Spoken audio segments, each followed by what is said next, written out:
Alright, let's get this focus here. Here. Hey everyone, my name is Nico and I'm back with a highly requested video. A lot of people have been asking me how I was able to increase my Mcat score, specifically my car section, from a 122 all the way at the 20 something percentile all the way to the 127 over in the 85th, I believe, percentile. This method is not guaranteed to work for you. It's just worked really well for me, and other friends that use similar methods to this one got 129. So let's just get straight into this video, and I'm going to explain real quickly the method. I'm just going to break it down, and then we'll go over to my computer and we're going to do a passage together. Cars was something that killed me at first, and you really just have to keep working and working and finding what works for you and what method is going to get you the score that you want to get. So just a real quick overview. My method involves reading the questions first. A lot of people are going to tell you that reading the question first is wasting your time. It's not wasting your time. Essentially what you're doing is you're focusing in, you're getting a preview at what is going to be in the passage. So what are you going to do? You're going to look real quick through the questions, and when you go to the passage, you're not going to be internalizing and understanding and really taking in information that's not necessary, because you'll already know what's important and what's not important. If you think about it, an Mcat passage is maybe 600 words, and there's 5 to 6 questions, sometimes even 4 questions on those 600 words. So by reading the questions first, you're going to go into the passage really more prepared and with a more focused idea of what to focus on. So it's easier, as I said, seeing it being done. So I'm going to do it for you guys, and I'll just share my screen. But an overview is like this. You're going to start your exam.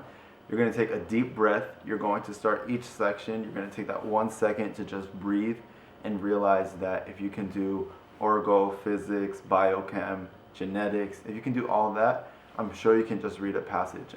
And that's something that was really hard for me that first time I took the Mcat, seeing that I was able to do great on bio and scoring so low on that car section as if I never even knew English. So you're going to start your test, and you're going to look at the top left corner, and you're going to see how many questions are in that section. And then you're going to write on your paper, on that scratch paper, if it says 6 questions, you're going to write 1, 2, 3, 4, 5, 6, and you're going to read those questions. This is a very fast, maybe 2 minutes, 1 to 2 minutes, probably less, 1 minute. And you're going to go through the questions, and you're going to make a note about each question, about what it's really on. So let's say you go to the first question and it says, when the author mentions and puts in quotes X, Y, and Z, what did he mean by this? And you're just going to write down in shorthand next to number 1, X, Y, and Z, okay? And then sometimes the question even tells you in what paragraph that's in. Write that down. The next question, let's say it says, this statement contradicts the idea that the author had about Norway's schooling system in that A, B, C, D, E. You're going to write there, author's opinion, Norway. Okay, Norway. So you know that when you see Norway somewhere in that passage, you're going to slow down. And you're going to do this for the 6 questions that are there. Once you do that, or for the however many questions are there, and once you do that, you're going to go over into your passage. And you're going to realize as you read, wow, that was never asked. Wow, that never came up in the questions at all. But you're still going to read it. I don't say to skip it. I know some people, the problem they have is that they write the questions and they look for the answers. You don't necessarily have to look just for the answers. You still have to read everything. So you read everything. You see what was mentioned in a question, what wasn't. And as soon as you hit something that you saw in a question, you stop. Then you read slowly, and you go to that question, and you answer the question right after you read it. Because the questions are either main idea that you can answer at the end of answering the specific questions, or specific questions that you can get right in the moment. So what you're going to do is you're going to read, and then let's say it said paragraph 4. Once you get to paragraph 4, you're going to stop, read that paragraph, look for the specific part, and answer the question right then and there. Then you're going to see that, okay, question 2 was a main idea. Save it for last. And if you answer the questions like this, reading the passage and reading the questions together at the same time but reading the questions first so you have a focus while you're reading the passage, I promise your score will go up, at least if you're the same type of learner that I am, and if your brain works the same way mine did. If you have tried reading the passage first, actively reading, mapping the passage, every method that's out there hasn't worked for you, definitely try this one, because I was hesitant at first, and once I tried it, I really realized that it worked really well. And something you guys want to do when you're practicing, you definitely want to keep a notebook with your scores and your results. So you can see that I would write passage 1, day 1, and I would write 1, 2, 3, 4, 5, 6, and I would answer the questions and mark every day how many I got right. So that day I got a 6 out of 6, the next day I got 7 out of 7. This day I got a 4 out of 5, so I was doing well. And then of course you're gonna see that there's days that you don't do too well. This day I got 2 out of 7 on one passage, but then I was able to bounce back. And by doing this, you're gonna be able to see what works for you and what's not working for you. And you can see your progress, and I think that's really important. So we're gonna go over to my computer and we're going to do a passage together. Really wanted to use a double AMC passage just because of the formatting of the questions, the way the questions are asked. Also, using the double AMC testing software is way easier with this method. And also, as I said, I never use Khan Academy passages. I'm not endorsing anything, but I just wanted to show you how I would essentially map a question. I did this passage before just so I could get the questions all onto one page, because it seems as if you have to answer the question before you can see the next one, and that's not how double AMC is, so you don't have to worry about that. But what I would do is I would first, before going into the passage, as I said, I would go into the questions. So I would start and I would read and see that there's 6 questions. It's at the top left of your screen. So you're going to write 1, 2, 3, 4, 5, and 6, because there's 6 questions, right? And we're going to go here to the first question, and it says, the author quotes the views of other critics in order to support which claim?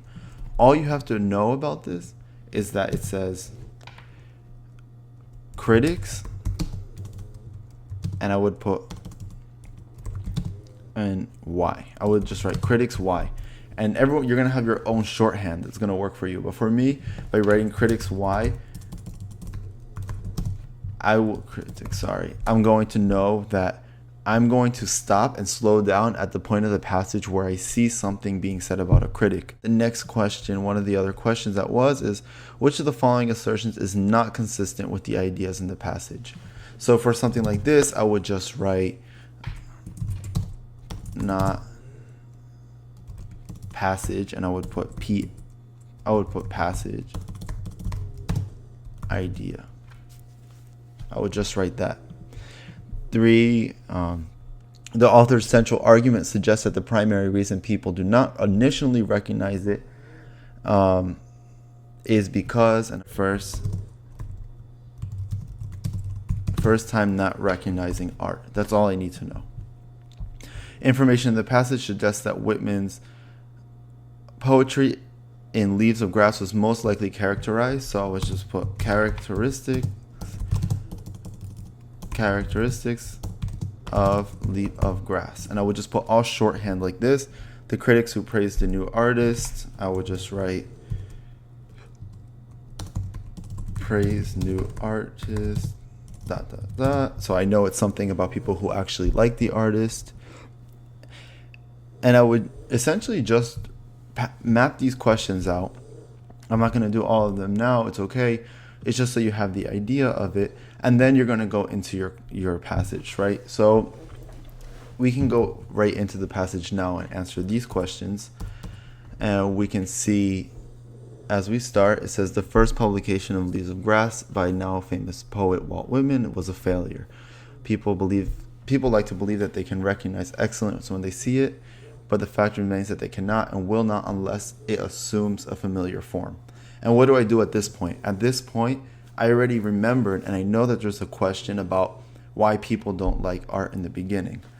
So we can go back to the list of questions and we can see the question said the author's central argument. So at this point, I would actually, because I have in my map what number question it was, I would go back to the question. You can actually use, I wouldn't use the right, left, the next and back buttons. I would just use, there's a button on your Mcat where you can see the list of questions, like all numbered out, 1, 2, 3, 4, 5, 6, all the way down to like 53. And I would just click the number I need to go to. And I would go to the second question. And it says, the author's central argument suggests that the primary reason people do not initially recognize art that eventually becomes famous as being good is that, and just from this sentence, I can answer it. And it tells you that it's because it's not a familiar form. So academia is invariable, several decades behind, no. Art is meant to be a collective good, no. Leaves of Grass was poorly written, no. People are less likely to appreciate art that is less familiar. That's the answer. And I would just, I have it, that's the answer. And what I would do on my map is I would put a check mark. So first time not recognizing art, and I would just put check.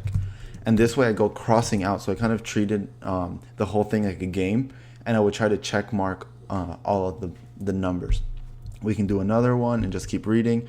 The first quality of the book to repel readers was the verse form. In poetry, there's no, I'm just fast reading now.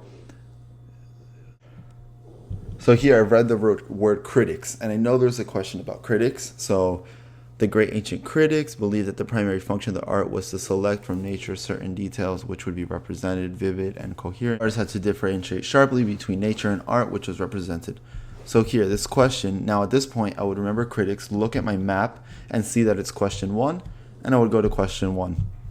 The author quotes at the views of other critics in order to support which claim about his poetry. So what is he trying to show here? So I would probably reread the section if I had time. If not, I would just go into the answer. So why did he talk about the critics? Let's go start from the beginning. That the imagery was too inclusive. That could be it, because it said very clearly the critics was to select from nature certain details which would be representative. So it's not everything. It's just not including everything. It's just taking out certain details. But let's just check that it lacked pattern verse. And what I would do on my test, I always did this. I would write A, B, C, D, always. And you could see it in that notebook that I showed earlier in the video. And I would cross out the ones that I knew it was not it. So it lacked pattern verse. No, it wasn't that. Because it did talk about pattern verses, right? But was that in that paragraph? No. I look only around the key words. So the key word here is critics. So only look close to critics. Here, critics is talking about not selecting the details and not giving too much information about nature, right? So that it distorted nature. It doesn't say distortion, nothing about distorting, but I'm going to leave it. And the other one is that it was publicly repudiated. That's not the answer. So basically, I'm down to the A and C, and it never talks about distorting. All it says is that select from nature certain details. So what does it mean? That he didn't select, he was just too inclusive. And I would just check, and there it is. And I would just do that for the rest of the questions. I don't want to take up too much time. Thank you for watching my video. I hope it helped you, and please don't forget to comment and subscribe, and also like this video. It means a lot. And let me know what else you guys need help with, or any other thing that you want to know about Mcat, med school, whatever it may be. So thank you and good luck.